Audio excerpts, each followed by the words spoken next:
Donc, vous retenez ça. Monsieur Ba, c'est à vous. Bonsoir.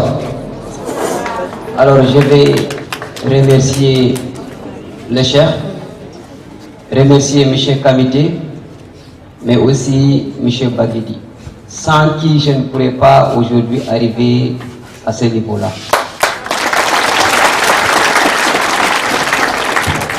Alors, je tiens à le dire parce que pour moi, c'est plus qu'un frère. Nous avons cheminé depuis des années, nous avons combattu ensemble et je sais que nous allons continuer encore à combattre. Alors, je ne suis pas là à faire un rappel sur l'excellence parce que pour moi, l'excellence est devant nous. On ne fait que démarrer. Et je dis, rien ne peut résister au temps. Et comme disait Bob Marley, time will tell. Le temps nous dira en réalité ce que le temps signifie.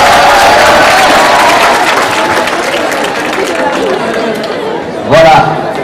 Je vais revenir sur le thème de la décolonisation en Inde sans exagérer parce que vous avez une contrainte liée au temps. Ce qu'on va faire, c'est d'abord essayer de voir le contexte général de la décolonisation, aussi bien chez les Anglais que chez les Français et chez les Portugais. J'ai l'habitude de dire qu'en fait, si vous suivez la façon dont la décolonisation s'est passée, ce qu'on peut remarquer, c'est que dans la plupart des colonies anglaises, la décolonisation a été pacifique. Parce que on a vu que du début à la fin, il n'y a pas eu de prise d'armes entre les peuples colonisés et l'Angleterre. Raison pour laquelle on vous dira que l'ensemble des formes de décolonisation anglaises sont pacifiques. Et je vais revenir pourquoi les Anglais ont choisi la forme pacifique. Alors, quand vous regardez l'exemple des Français, qu'est-ce qu'on a compris? C'est que chez les Français, tantôt on a eu des formes pacifiques. Je prends le cas du Sénégal, du Mali, du Dahomey, le Bénin actuel, alors de la Haute-Volta, etc., etc. Vous allez vous rendre compte que dans toutes ces colonies, l'indépendance a été négociée. Mais chez les Français, il y a des exceptions. Quand vous allez en Indochine, ce qu'on appelle communément le Vietnam, là vous avez vu que l'indépendance a été arrachée au prix d'une guerre. Quand vous allez en Algérie aussi, on a connu une guerre, même si les Français n'ont pas accepté l'idée de guerre. Donc vous voyez que chez les Anglais, c'est pacifique, chez les Français, c'est ambigu. Et quand vous irez chez les Portugais, dans l'ensemble des colonies portugaises, elle a été violente. De sorte que la question qui se pose est la suivante. Pourquoi les uns et les autres ont choisi des méthodes différentes?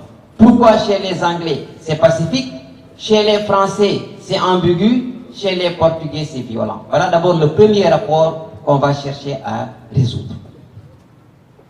Et je vais revenir sur un élément très important, c'est l'aspect pacifique et l'aspect violent. On nous dit, en termes de définition, qu'une décolonisation est dite pacifique lorsque seulement du début à la fin du processus, il n'y a pas eu de prise d'armes entre le colonisé et le colonisateur. Et on nous dit qu'une forme est dite violente lorsque seulement il y a prise d'armes entre le colonisé et le colonisateur. Et je vais prendre deux exemples. Prenez le cas de l'Inde. On nous dit que l'Inde est une décolonisation pacifique.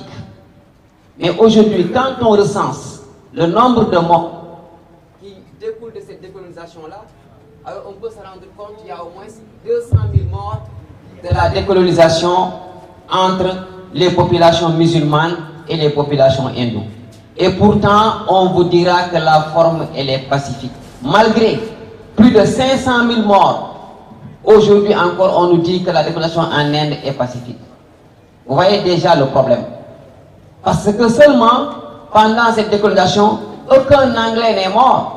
Et comme un Anglais n'est pas mort, on vous dira que la forme, elle est pacifique. C'est pour vous dire que c'est même injuste.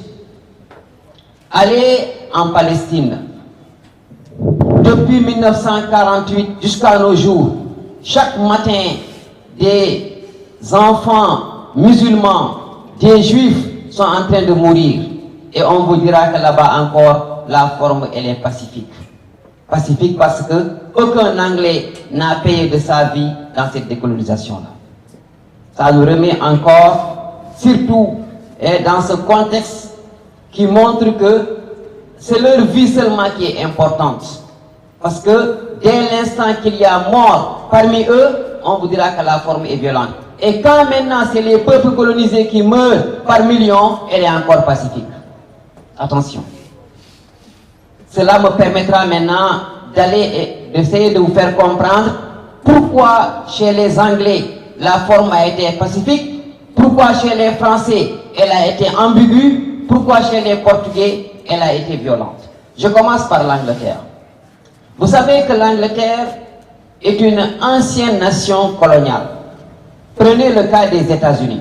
On peut même accepter qu'une bonne partie de l'Amérique a été colonisée par l'Angleterre. Donc, les Anglais, c'est une ancienne puissance qui a bien compris ce que c'est la colonisation. Parce qu'ils étaient certains d'une chose, tôt ou tard, ces peuples allaient se libérer. Donc, ils ont déjà pris les devants. C'est le premier cas déjà. Voilà ce qui fait que leurs formes ont été pacifiques parce qu'ils sont préparés à l'indépendance des peuples.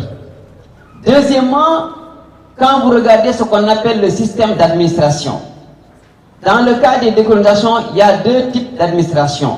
Il y a l'administration directe et l'administration indirecte, ce qu'on appelle communément the indirect rule. Ça veut dire quoi?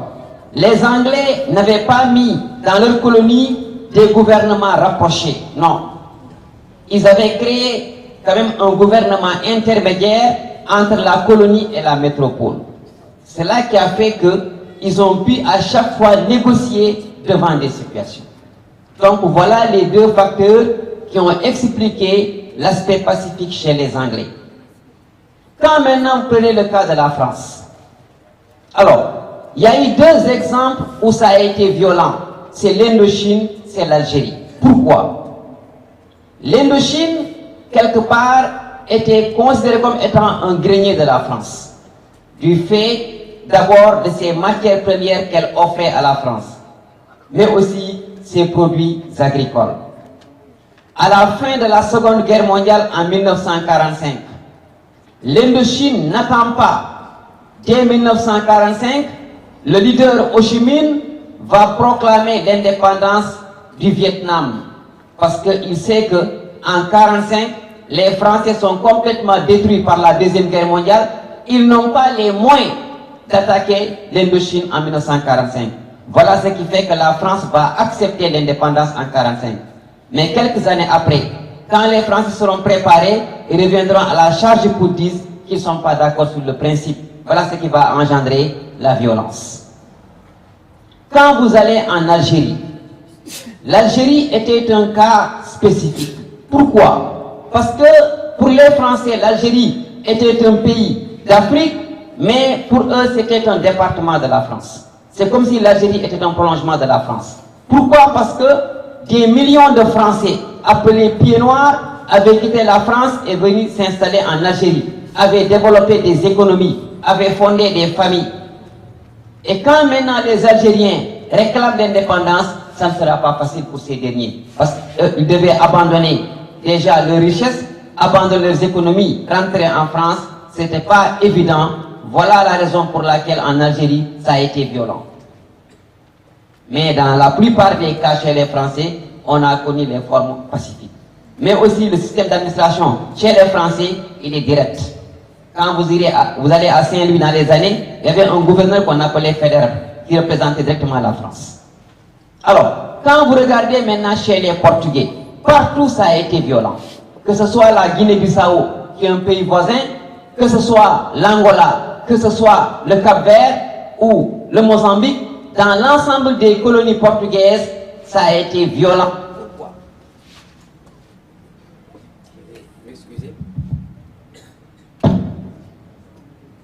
Alors, parce que en fait, il faut comprendre une chose.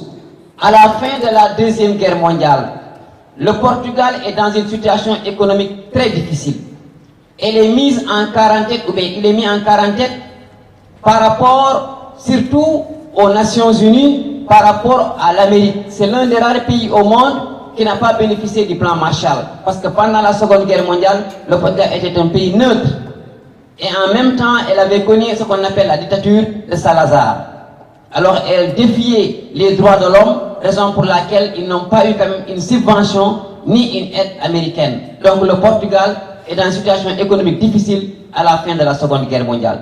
De sorte qu'ils dépendent essentiellement de leurs colonies africaines pour se ravitailler en matières premières, pour se ravitailler en produits agricoles. Et maintenant, si vraiment les Portugais dépendent de leurs colonies, certains Portugais sont installés dans leurs colonies pour se marier avec les populations locales, fonder des familles, faire des enfants, bâtir des économies. Demain maintenant que ces derniers leur disent ça suffit, alors ce ne sera pas facile de quitter l'Afrique. Voilà ce qui a expliqué la violence chez les Portugais. Donc toujours, il faudra comprendre que le contexte n'est pas le même chez les Anglais, chez les Français et chez les Portugais.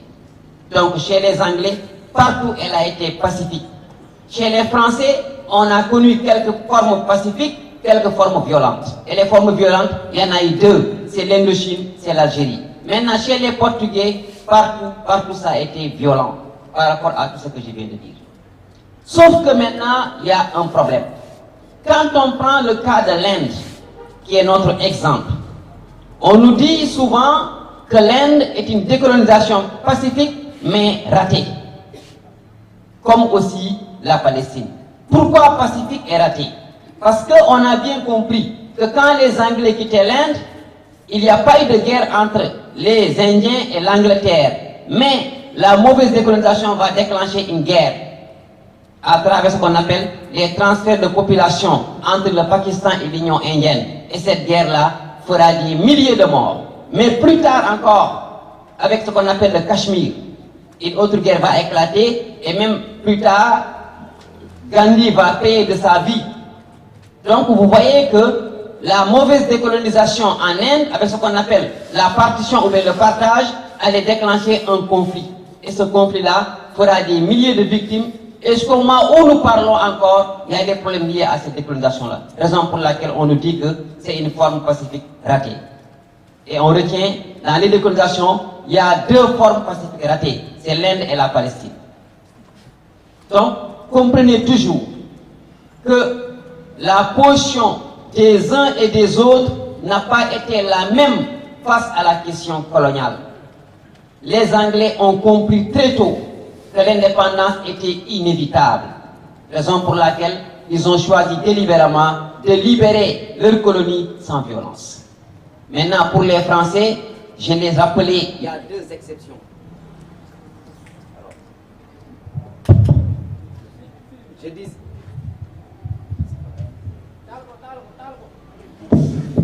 Alors je disais pour les Anglais, il y a deux exceptions.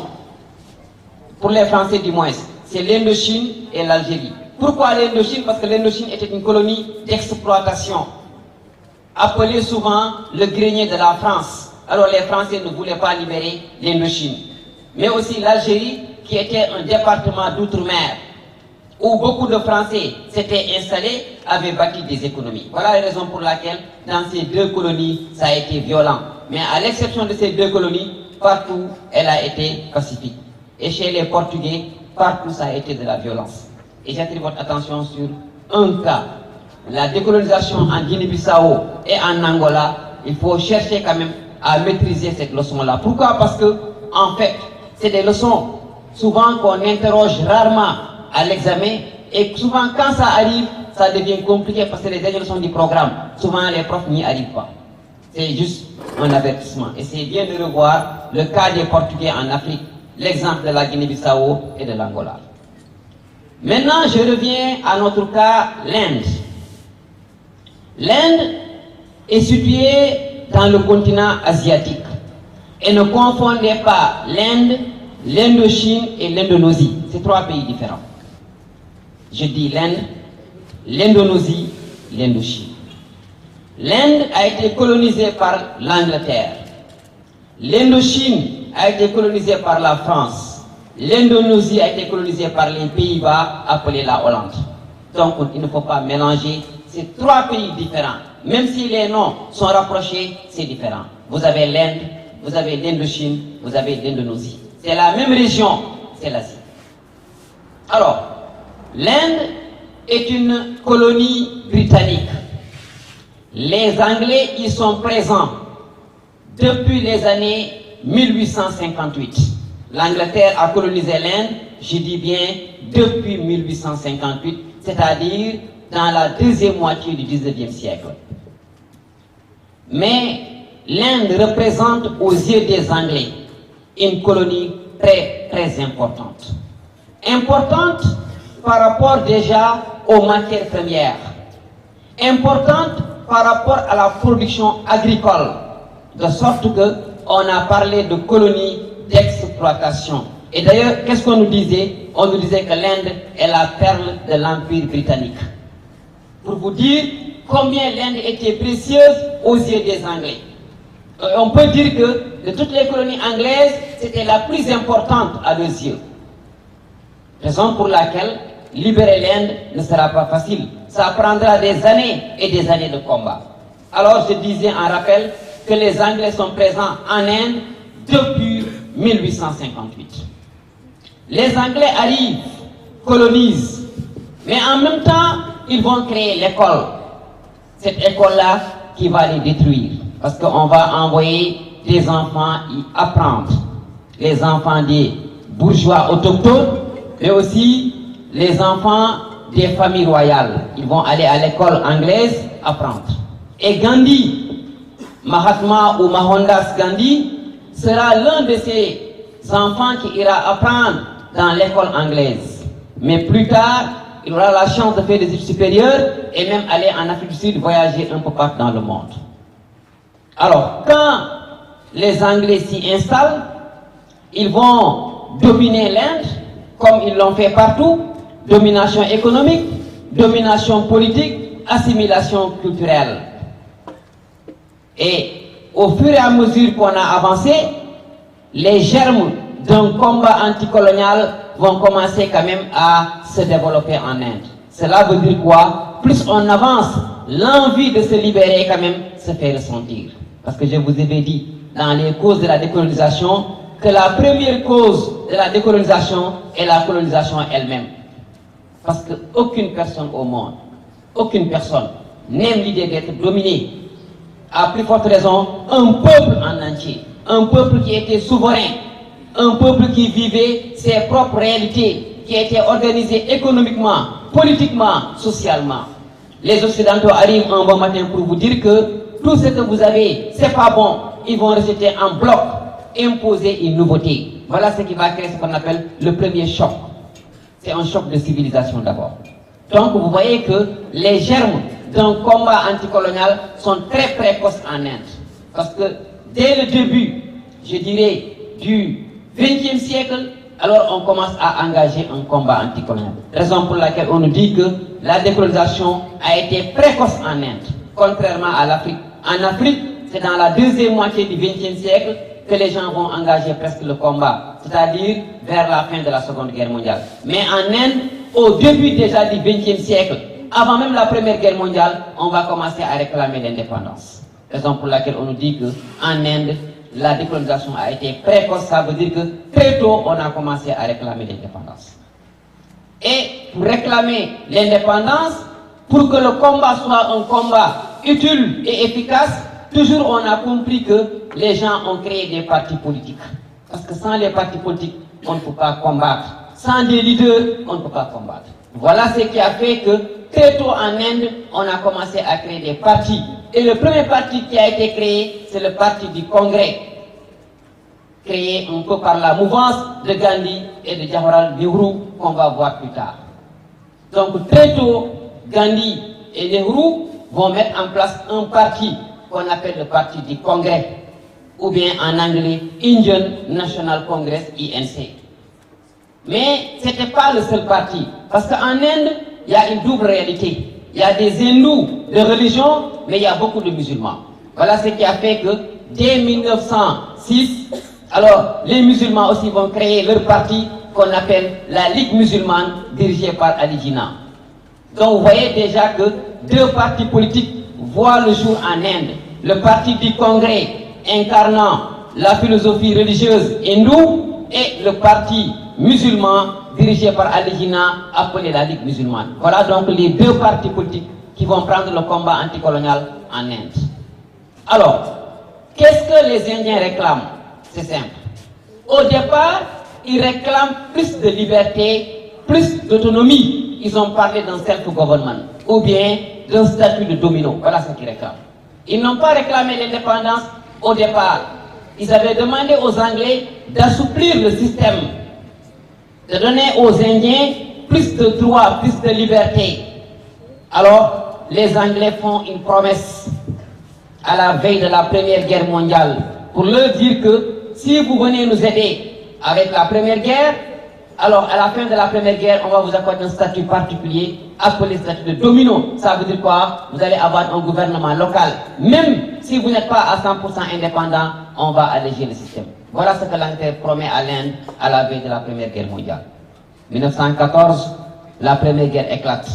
Alors, des millions d'Indiens s'engagent aux côtés de l'Angleterre, se disant que cette promesse sera honorée à la fin de la guerre. Alors la guerre se passe, elle se termine. Malheureusement, ce qu'on a remarqué, c'est que l'Angleterre n'a pas respecté la promesse. Le statut de domino qu'ils avaient promis à l'Inde, ils ne l'ont pas honoré. Et Lord Montigo, qui était à l'époque vice-secrétaire, va faire un rappel pour leur faire comprendre que vraiment une promesse était tenue en Inde. Malheureusement, elle n'a pas été respectée. C'est cela qui va frustrer Gandhi au départ. Alors, c'est ainsi que Gandhi, de retour dans son pays, s'est dit qu'il est temps d'agir. Il est temps de faire quelque chose pour libérer le peuple indien. Mais comme on vient de le dire, lui, il a choisi une chose, c'est la non-violence. Il n'a jamais voulu faire recours aux armes. Il a négocié du début à la fin, avec maintenant des méthodes, avec des leçons de sagesse. Donc, Gandhi va quelque part prendre le combat des Indiens entre ses mains pour réclamer en fait l'indépendance. Il n'était pas seul, il était accompagné de Jawaharlal Nehru, plus tard qui sera Premier ministre en Inde. Donc voilà quand même le couple qui va prendre en compte le combat de la décolonisation en Inde. Pourquoi j'insiste? Parce que souvent en commentaire historique, il arrive qu'on vous demande de présenter, dans la plupart des cas, des acteurs essentiels. Alors, quand vous allez en Inde, les artisans du combat anticolonial, c'est Mohandas Gandhi, ou Mahatma Gandhi qui signifie la grande âme, c'est Nehru, que vous connaissez à travers la conférence de Bandung, c'est aussi Ali Jinnah. Voilà les trois hommes qui ont été les leaders de la décolonisation en Inde. Quand vous allez en Indochine, c'est Ho Chi Minh qui est quand même la figure emblématique. Quand vous allez au Gold Coast, ce qu'on appelle communément le Ghana, c'est Kwame Nkrumah qui a incarné le combat anticolonial. Quand vous venez au Sénégal, vous avez des images comme Léopold Sédar Senghor, vous avez Lamine Koura Gueye, vous avez Valdiodio Ndiaye, vous avez Mamadou Dia. Voilà les figures emblématiques du combat anticolonial au Sénégal. Quand vous allez en Guinée-Bissau, c'est Amilcar Cabral qui a porté le combat anticolonial. Quand vous allez en Angola, c'est Agustino Neto qui a porté le combat. Quand vous allez en Algérie, c'est Ferhat Abbas qui a porté le combat. C'est important parce que c'est des personnages, souvent, qu'on vous demande de présenter du moins pendant les épreuves d'examen. Donc, cherchez à comprendre qui sont-ils, qu'est-ce qu'ils ont fait, leur biographie et les actes importants qu'ils ont commis. Donc, voilà les images emblématiques de l'indépendance de l'Inde. C'est Mohamed ou c'est Mohandas Gandhi. Mahatma Gandhi, c'est la même personne. Alors, c'est Nehru que vous connaissez, c'est Ali Jinnah qui était leader de la Ligue musulmane ou bien du parti musulman. Donc dans ce contexte de non-promesse du statut de domino, les Indiens vont commencer à se frustrer contre l'autorité coloniale parce que la promesse n'a pas été tenue. Voilà ce qui va déclencher le combat. Et je disais, Gandhi va porter le combat. Comment? En choisissant ce qu'il appelle la non-violence. Se battre du début à la fin sans faire recours à la guerre, sans faire recours à la force.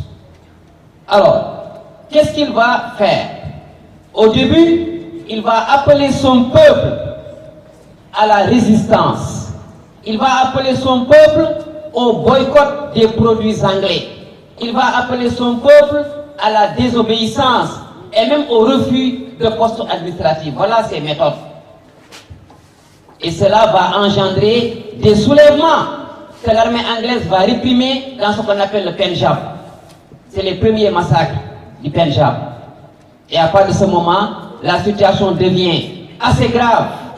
Et Gandhi durcit sa position. Qu'est-ce qui va se passer? On va l'amener en prison. Parce que l'Angleterre a vu que quand même, vu sa philosophie et sa façon de faire, il peut faire mal à l'Angleterre, il peut pousser son peuple à l'indépendance, il faut l'emprisonner. Alors on va l'emprisonner pendant 6 ans. N'empêche, même en prison, il va prêcher la non-violence. Même en prison, il va continuer son combat. Maintenant, son dauphin qui est Nehru va prendre quand même le combat entre ses mains. Voilà comment la situation de l'Inde a évolué jusqu'à la veille de la Première Guerre mondiale. Donc, jusqu'à la veille de la Deuxième Guerre mondiale. Ils ne sont pas indépendants, mais le combat anticolonial a été déclenché. Mahatma Gandhi, jeté en prison. Mais partout en Inde, c'est le soulèvement. Alors le boycott des produits anglais devient une réalité. Partout on se soulève. L'administration coloniale a des problèmes. Parce que Gandhi est en prison, mais il a commencé à semer les graines. Et Nehru, qui est son dauphin, continue son combat de désobéissance. Son combat de boycott aux produits anglais. Il va demander aux Indiens de ne plus consommer les produits venant de l'Angleterre, de ne pas porter des habits venant de l'Angleterre. Mais aussi, si on vous nomme comme un chef de canton ou comme un chef, il faut refuser le poste.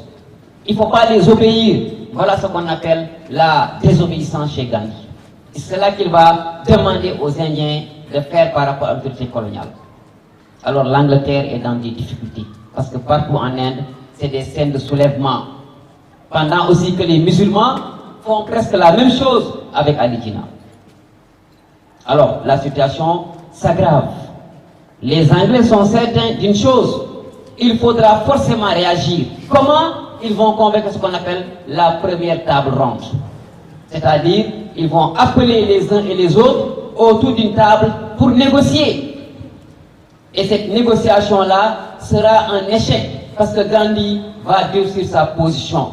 Lui, ce qu'il réclame, c'est l'indépendance, c'est un self-government. Que les Anglais partent, et d'ailleurs il le fera dans ce qu'on appelle sa politique, qu'il a appelée, n'est-ce pas, Quit India. Il avait demandé aux Anglais de quitter carrément l'Inde. C'était ça sa philosophie.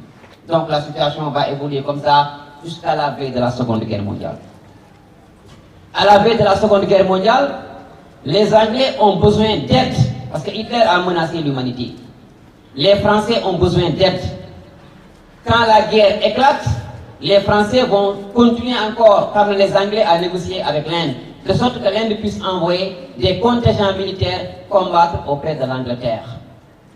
Et c'est cela que l'Inde va faire. Ils vont envoyer des millions de soldats aider l'Angleterre pendant cette Seconde Guerre mondiale. Parce que Hitler, vous avez compris qu'il était devenu très fort. Et en quelques semaines, il a écrasé la France. On nous dit 4 semaines de combat. L'Angleterre était encore dans le sac. Même si peut-être ça n'a pas été comme la France. Donc l'Inde va envoyer des soldats, comme le Sénégal l'a fait pour la France, afin de combattre auprès des puissances coloniales. Mais n'empêche, malgré cette guerre, en Inde, le combat anticolonial continue, mais sans prise d'armes. Toujours avec la philosophie de Gandhi, qui préconisait quoi? La non-violence. On peut combattre, arracher l'indépendance sans qu'il y ait mort, sans qu'il y ait prise d'armes. C'est ça sa philosophie, c'est ça qu'il va incarner. alors le peuple indien va le retrouver dans son combat et va le suivre dans son combat. À la fin de la Seconde Guerre mondiale, vous connaissez ce qui va se passer dans le monde. Je vous ai dit toujours que cette Deuxième Guerre mondiale allait forcément accélérer le processus anticolonial. Pourquoi? Parce qu'il y a ce qu'on appelle une prise de conscience. À travers la démystification du blanc. D'autant plus que on a vu les blancs fuir. Quand je dis blanc, c'est les Français et les Anglais. Parce que avant cette Deuxième Guerre mondiale, beaucoup d'Africains asiatiques avaient pensé que le blanc était immortel. On n'avait jamais vu de cadavres d'occidentaux. Souvent, on avait pensé que c'est des êtres supérieurs. Mais quand la guerre se passe, qu'est-ce qu'on a vu? Des Français, des Anglais mourir, des Français, des Anglais fuir devant les balles. On se dit alors, c'est des humains comme nous. Le mythe de l'homme blanc va tomber. C'est important. En même temps, on prend conscience d'une chose. Quelle chose? La France a été dominée par Hitler. Ils n'ont pas pu tolérer cette domination-là. Ils ont fait appel à nous pour qu'on vienne les aider. Imaginez maintenant, quand nous venons les aider jusqu'à les libérer, est-ce qu'on va accepter demain qu'ils reviennent encore pour nous dominer? Ça deviendra contradictoire. Finalement, c'est l'éveil des consciences. Des mouvements vont naître, la négritude